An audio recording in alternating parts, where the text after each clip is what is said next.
कौन से ऐसे स्किल्स हैं जो कि एक एचआर प्रोफेशनल के पास होने चाहिए? एचआर का बंदा वो होना चाहिए जिसके पास दुनिया का हर स्किल होना चाहिए, क्योंकि you guys have to deal a lot of different mindset. कि आपके पास हर वो चीज़ होनी चाहिए कि आप अगले को जो है ना कैटर कर सको। ठीक है, आपको लोगों को डील करना आना चाहिए, कम्युनिकेशन स्किल्स, और वैसे इसके अलावा दुनिया जहाँ के जितने स्किल्स है एचआर वाले को पता है।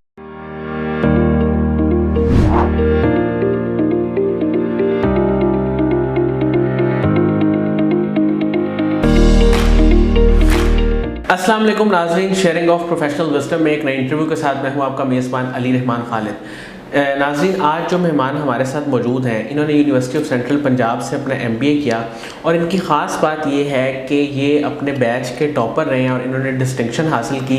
इसके साथ साथ ये ह्यूमन रिसोर्स मैनेजर के तौर पे काम कर रहे हैं IPS में, इंफॉर्मेशन प्रोसेस सॉल्यूशंस में। अच्छा, इस इदारे में ये बतौर HR मैनेजर तो काम कर रहे हैं, लेकिन हम आज इनसे ये जानना चाहते हैं कि HR की पॉलिसी मेकिंग में क्या क्या चैलेंजेस हमें फेस करने पड़ते हैं और HR डिपार्टमेंट का किसी भी इदारे में होना कितना ज़रूरी और कितना अहम है। इसके साथ साथ हम ये भी जानेंगे, क्योंकि इन्होंने पाकिस्तान और पाकिस्तान से बाहर भी कई इदारों के साथ मुंसलिक होकर काम किया, तो ये अपने तजुर्बे की रोशनी में HR की फील्ड के चैलेंजेस को कैसे देखते हैं। अस्सलाम वालेकुम अब्दुर्रहमान साहब, कैसे हैं आप? वालेकुम सलाम Ali. First of all I would like to say thanks for calling me here, और बहुत अच्छा लगा मुझे। This is my first experience with you guys, तो इंशाल्लाह उम्मीद है कि अच्छा जाए। जी सर, मैं सबसे पहली जो चीज़ आपसे जानना चाहता हूँ वो ये है कि जब आपने अपना MBA कंप्लीट किया तो उसके बाद आपने HR का इंतखाब क्यों किया? ज़ाहिर है कि कुछ यूनिवर्सिटीज़ में तो लास्ट सेमेस्टर्स में ही आप सब्जेक्ट्स चूज़ कर लेते हैं, तो आपने HR का इंतखाब कब, क्यों और कैसे किया? अच्छा अली, इसके अंदर सिनेरियो ये है, मैं थोड़ा सा आपको इसकी बैक स्टोरी बताता हूँ। मैंने स्टार्ट किया था MBA UCB से 2011 में। सही। बट साथ मुझे जॉब भी करनी थी। ठीक है, तो जब मैंने मॉर्निंग के सिनेरियोज देखे तो MBA HR स्पेसिफिकली मॉर्निंग में हो रहा था, इवनिंग में कोई क्लास नहीं थी। Then I started to choose MBA banking and finance. लेकिन मैंने अपने टीचर से और जो हमें कोर्स एलोकेशन करते हैं उनसे पूछा कि मुझे इसके अंदर HR के कितने कोर्सेज पढ़ने को मिलेंगे, तो 2-3 कोर्सेज थे। तो मैं थोड़ा सा उससे खुश हो गया कि चलो यार, बाकी थोड़ा बहुत रोड मैप तो हमारा मैच करता ही है, तो let's try with MBA banking and finance. लेकिन मुझे 2-3 कोर्सेज HR के मिल जाएंगे कोर, तो वो मैं कंप्लीट कर लूँ। फिर मैंने स्टार्ट किया 2011 में। सुबह मैं जॉब करता था और 6:30 पे ऑनवर्ड्स हमारी क्लासेस होती थी UCB में। आई एंडेड एट इन 2015। जाना मुझे शुरू से HR में ही था, लेकिन जब मैंने बैंकिंग एंड फाइनेंस की तो थोड़ा सा, आपको पता, I belong to army background, तो डैड का थोड़ा सा प्रेशर था पीछे के यार आप ट्राई करो ना बैंकिंग फील्ड को, because one of my sibling was at that time appointed in state bank. तो मैंने स्टेट बैंक का एक टेस्ट दिया, खैर उन्हीं के प्रेशर में, मेरा अपना माइंड नहीं था कि मैं कभी भी बैंकिंग फील्ड को चूज़ करूं, लेकिन मैं आई वुडंट मेक इट। उसके अंदर कोई बुराई नहीं है, जो भी होता बेहतरी के लिए होता। बिल्कुल है सर। सो मुझे एक खुशी भी मिली उसके अंदर से कि अगर मैं बैंकिंग में हो जाता तो मुझे बैंकिंग में जाना पड़ रहा, तो बेहतर है कि मैं क्लियर नहीं कर सका वो टेस्ट। फिर मुझे HR की जॉब भी ढूंढनी थी। मुझे बहुत ज़्यादा ऑफर्स आई बैंकिंग की तरफ से, बिकॉज आप जब टॉपर भी हो, एक अच्छा CGP भी हो, आपके रेफरेंसेस भी होते हैं। मेरे बहुत ज़्यादा फ्रेंड्स जो है ना वो ऑलरेडी बैंकिंग सेक्टर में हैं, लेकिन मुझे बैंकिंग में जाना ही नहीं था। सो आई जॉइन एन ऑर्गेनाइजेशन जो बाहर स्टूडेंट कंसल्टेंसी का काम करती थी। ठीक। उसकी रीज़न ये थी कि मैं कॉर्पोरेट सेक्टर को हिट करना चाहता था थोड़ा सा। मैंने वो जॉब की कोई 6 से 7 मंथ्स मार्केटिंग की। उसके बाद मुझे जॉब मिल गई एक और एजुकेशन इंस्टीट्यूशन में, HR की जॉब थी। मैंने ना वो देखा ना था, मैंने उसके ऊपर सैलरी की भी उनसे कोई ख़ास निगोशिएशन नहीं। मैंने कहा मुझे लेके जाएंगे HR में। I would be happy to work free actually at that time, क्योंकि मेरे पास एक एक्सपर्टीज़ नहीं थे, नॉलेज था। आप सीखना चाह रहे थे, इंटर्नशिप टाइप। एक्चुअली बिल्कुल ऐसे ही मैंने वो जॉब स्टार्ट की। 2016 तक मैं उधर रहा। फिर 2016 के बाद उनके थोड़े से मामलात, वो एजुकेशन सेक्टर था, I don't want to disclose their name, उनके कुछ इश्यूज हो गए थे HEC के साथ। बिल्कुल। तो मैंने वॉलंटरीली रिज़ाइन कर दिया। मुझे ये था कि मुझे जॉब मिल ही जाएगी, हम मार्केट के उस हिस्से में आ गए, कोई टेंशन वाली बात नहीं है। But that was a very wrong decision at my and. उसके बाद मुझे 3 to 4 मंथ जॉब ही नहीं मिली। सही। मैं थोड़ा सा फ्रस्ट्रेट भी हो गया कि यार एमबीए भी किया हो बंदे ने, जो एक हमारी नॉर्मल शुरू से हमने सीखा होता है, ग्रेजुएशन मास्टर हो जाता है, जॉब मिल जाती है कि यार 18 और मेरा 3.5 इयर्स एमबीए था, 2 रिसर्चेस मैंने, सीजीपीए भी बहुत अच्छा था, मैंने रिसर्चेस भी 2 की हुई थी, मेरी कॉल फॉर पेपर्स में 2-3 कंट्रीज के अंदर पेपर भी एक्सेप्ट हुआ था। तो मुझे ये हैरानगी थी कि मुझे क्यों नहीं मिली जॉब। खैर anyhow I met with my friend, हमने थोड़ा सा उस टाइम मूड ये बनाया कि हम कुछ अपना स्टार्ट कर लेते हैं। He was a banker actually at that time.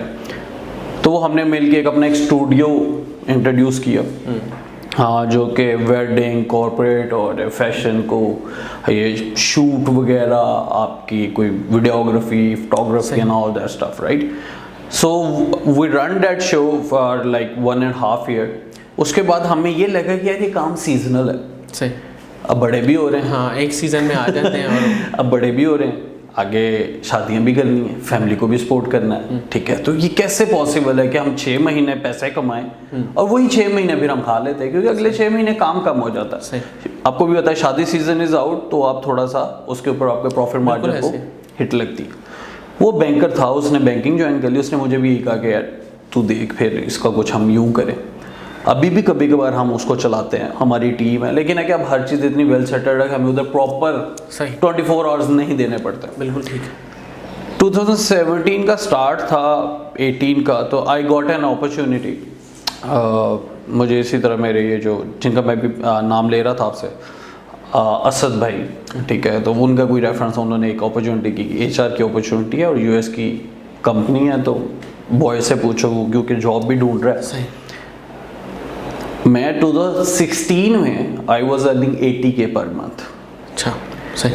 I started this job from 36,000 per month, right, in 2018, right. But उस टाइम मेरी नज़र में वो एट दैट टाइम अब्बा जी भी थे, फैमिली भी सारी थी, मेरे बड़े भाई भी आर्म फोर्सेस में, डैड भी आर्म फोर्सेस से रिटायर्ड है, तो कोई इतना प्रेशर नहीं था घर चलाने का। तो मैंने कहा यही मौका है कि अपने चांसेस ले लो। मैंने 36,000 नहीं देखा, मैंने एचआर की जॉब देखी और मैंने ये स्टार्ट किया। दूसरा, मुझे लाइफ में हमेशा ही होता है कि मैं वो जॉब करूँ जहाँ पे सैटरडे संडे ऑफ हो, नहीं तो मैं इंटरव्यू में उन्हें बता देता हूँ कि यार अगर सैटरडे ऑन है तो मैं इस जॉब के लिए नहीं बना। सही। बिकॉज मैं थोड़ा सोशली भी फुली एक्टिव हूँ, तो मैं अपनी चीज़ें लाइफ को और इसको मैनेज करके। फिर 2018 के बाद rest is the history. Now I am serving अल्हम्दुलिल्लाह IPS information process solution. I joined them 2.5 years back. बहुत दिया इस ऑर्गेनाइजेशन ने, मैं बहुत सीख रहा हूँ और मेरी अपनी भी इसके अंदर बहुत ज़्यादा मेहनत है ऑर्गेनाइजेशन को भी इस लेवल पे लेके आने की, हर चीज़ की, अल्हम्दुलिल्लाह। सर, मैं आपसे ये जानना चाहता हूँ कि ह्यूमन रिसोर्स की फील्ड में आप काम कर रहे हैं, आपको तकरीबन 5-6 साल हो गए, आप इसके साथ ऑन एंड ऑफ मुंसलिक हैं। इट्स लाइक 10 ईयर्स हो गया, ठीक हो गया। तो अब जो है मुझे ये बताएं कि इसका सबसे बड़ा चैलेंज जो बीइंग एन एचआर मैनेजर आपको क्या फेस करना पड़ता है? अच्छा, अली, पाकिस्तान की थोड़ा सा जो हमारे डायनेमिक्स है ना, ये अभी थोड़े से जो है ना होल्ड है, मतलब कि इसको उस तरह से एक्सपोजर नहीं मिला, या एचआर को इस तरह से लोगों ने इधर जो है ना वो बिल्कुल ही क्या कहते हैं उसे, एट देयर लिबर्टी नहीं छोड़ा, अंडरस्टैंड नहीं किया, ठीक है, एट देयर लिबर्टी नहीं छोड़ा, एम्पावर नहीं किया। मेरा बिलीव ये है कि अगर आप एचआर को एडमिनिस्ट्रेटिवली चलाएंगे तब भी खराब होगा। सही। अगर आप उसको प्रॉपर एम्पावर नहीं करेंगे वो बेचारा कुछ नहीं कर सकेगा। देखो, एचआर मुझे एक चीज़ समझ आ रही है कि ये चीज़ होनी चाहिए, इससे ऑर्गेनाइजेशन का ये फ़ायदा है, but at the end of the day decision maker उस हक में नहीं है। तो HR being a job holder we can go up to some extent, but we can't pressurise our higher management की करो लागू लास्ट में।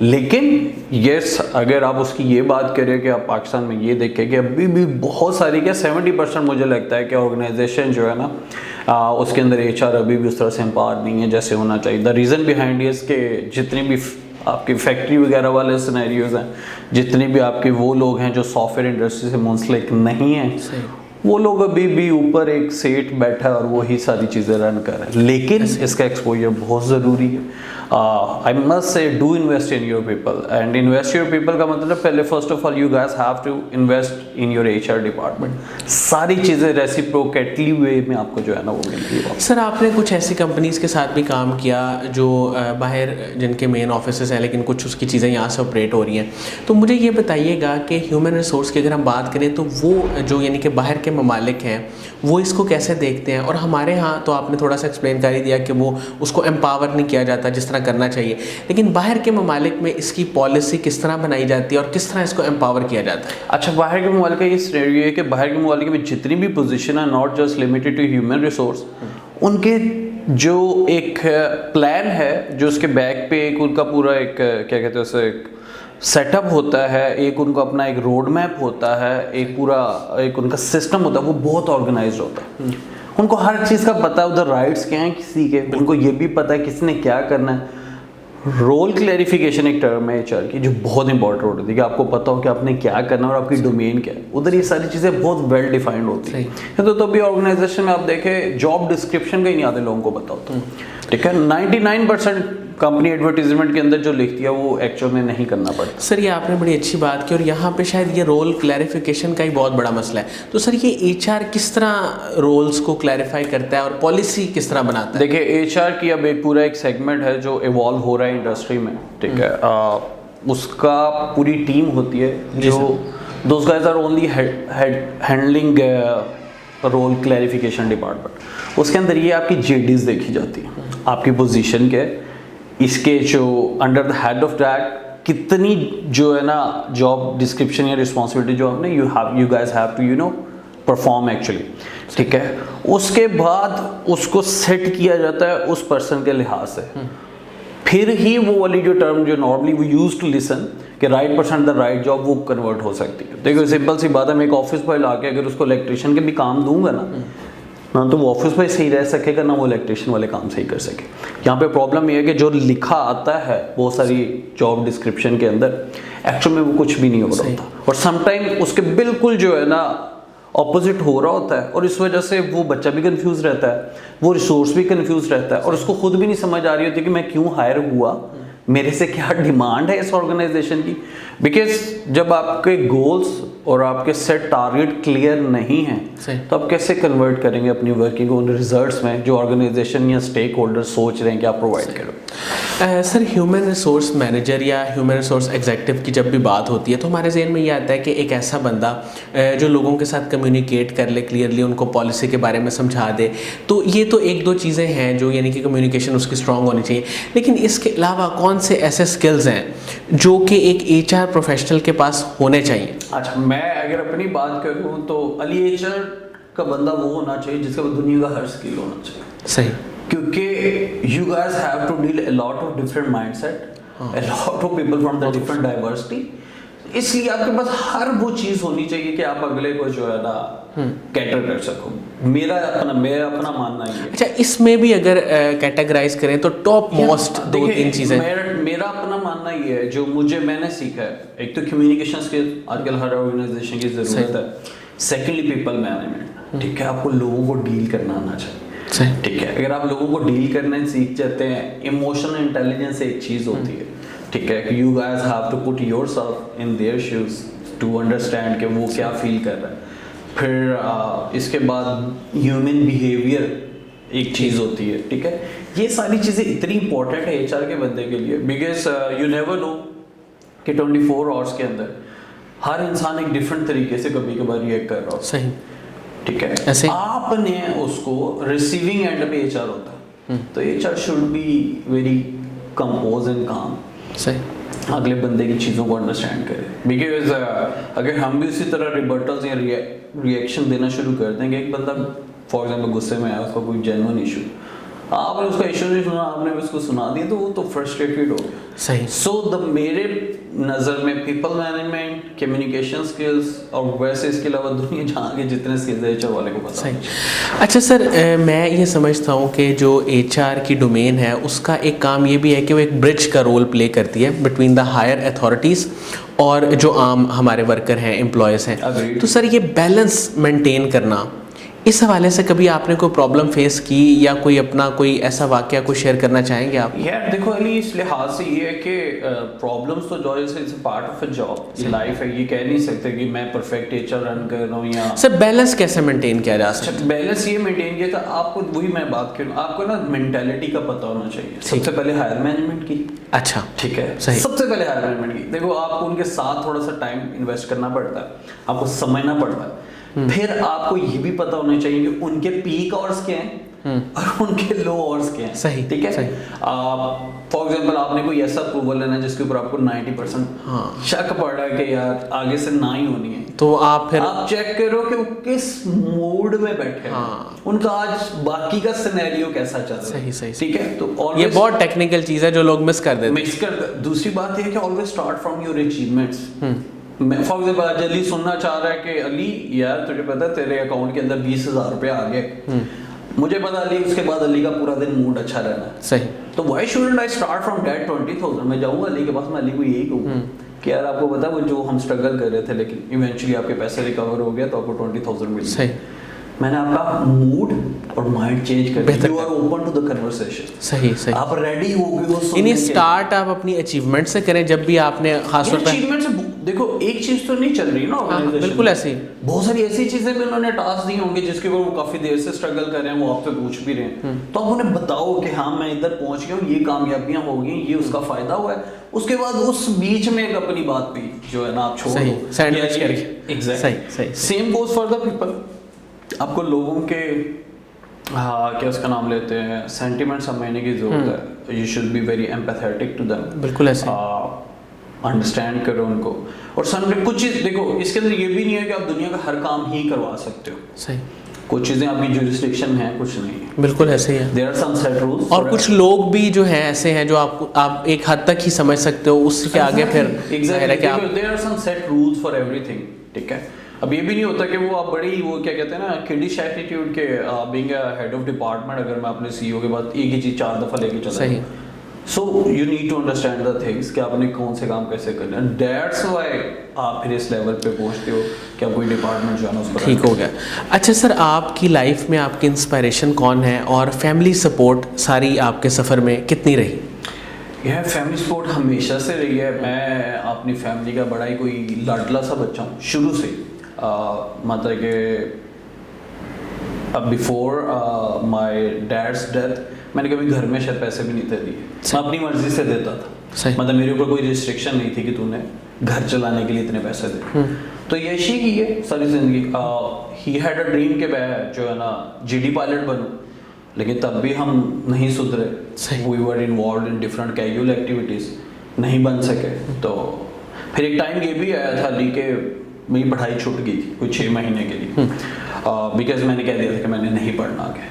But then I realise I sat with my dad, कोई डिस्कशन हुई हमारी, उन्होंने मुझे बताया कि मेरी ये चाह है। तो वो जब इस तरह की चीज़ें आती हैं ना तो he was very close to me, we will like some time like buddies and friends. तो वो उनकी आइज में जो थोड़े बहुत टीयर्स थे ना, दैट हिट मी हार्ड।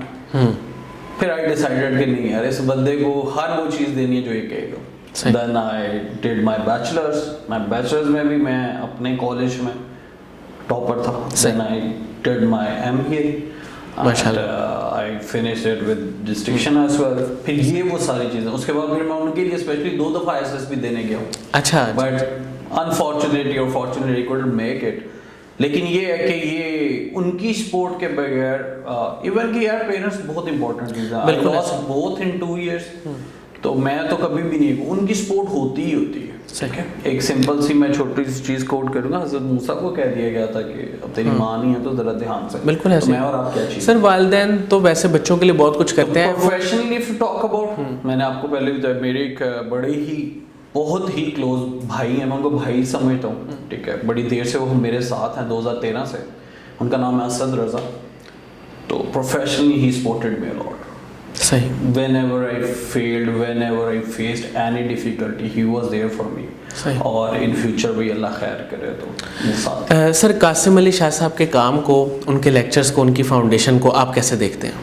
ये कासिम अली शाह साहब का जो ये सिनेरियो है सारा, ये थोड़ा सा ना डिफरेंट था इंडस्ट्री से। ठीक है। इसीलिए इन्होंने अपना जो एक मार्क बनाया है वो सब लोगों से डिफरेंट बनाया है। देखिए इसके अंदर ये है कि if you are giving back to the society community, आप लोगों को ट्रेन कर रहे हैं डिफरेंट स्किल सेट के अंदर, सबसे बड़ी बात है हम जैसे लोगों को मौका दे रहे हैं, शायद ना पता लगता कि कौन है अब्दुर्रहमान, आईपीएस क्या चीज़ है, या कभी कोई आके इस तरह से लेक्चर दे और इससे कोई एक बात भी अगर इस पूरे लेक्चर से पिक हो जाए किसी यंगस्टर के लिए, तो मुझे लगता है कि मेरा और आपका इंटरव्यू करने का मकसद पूरा हो, कोई एक बात भी छोटी। तो ये सारी चीज़ें आप प्लेटफॉर्म प्रोवाइड कर रहे हैं, तो दिस इज़ वेरी नाइस। हाँ, ये बहुत पहले स्टार्ट हो जाना चाहिए था पाकिस्तान में, जो कि अनफॉर्चुनेटली थोड़ा लेट है, लेकिन अगर देर आए दुरुस्त है। बहुत सारे लोगों ने आपको पता पॉडकास्ट शुरू कर दी, ऐसे एक यूएमटी में करा रहे हैं, फिर अक्सर वो जो कराची वाले वो भाई हैं हमारे, वो भी करवा गंजी स्वैग, ठीक है, वो भी अब शुरू कर। लेकिन ये अच्छी चीज़ है कि पढ़े लिखों लोगों को बुला के पॉडकास्ट हो रहे हैं। It wasn't for the TikTokers and all that। इसके वो आगे जो हमारी एक जनरेशन है वो गलत की बजाय इधर है कि यार रियलिटी ये लाइफ इतनी आसान नहीं है। तो ये बहुत अच्छी चीज़ है। मैं डेफिनेटली हमेशा ही इसका जो है ना, एक I would definitely say with gratitude कि Qasim Ali Shah foundation started a very good mark in the industry. बेहतरीन है। बस मैं यही कहूँगा सर को कि पॉलिटिक्स से दूर रहें, सही, क्योंकि जो बच्ची जो बंदे की एक रिस्पेक्ट होती है ना, वो अभी डगमगा जाती है। तो पॉलिटिक्स से दूर रहें आप। You are already doing great for the society, तो बेहतरीन। बहुत बहुत शुक्रिया अब्दुर्रहमान साहब, आपने हमारे लिए टाइम निकाला, आपने टाइम दिया, and thanks to Qasim Ali Shah foundation. जी नाज़रीन, मुझे उम्मीद है कि इनके इंटरव्यू से, इनकी बातों से आपने बहुत कुछ सीखा होगा, और ख़ास तौर पे जो ट्रिब्यूट इन्होंने अपने वालिदैन को पेश की, मैं उस वक्त भी यही कहना चाह रहा था कि वालिदैन तो बच्चों के लिए बहुत कुछ करते हैं, लेकिन अगर ना भी करें कोई, तो उनका होना और उनका एक नाम होना वही बहुत बड़ी बात होती है। इसके साथ ही इजाज़त दीजिए, अपना बहुत ही ख्याल रखिएगा। इंशाल्लाह दोबारा हाज़िर होंगे एक नए इंटरव्यू के साथ। तब तक के लिए अल्लाह हाफ़िज़।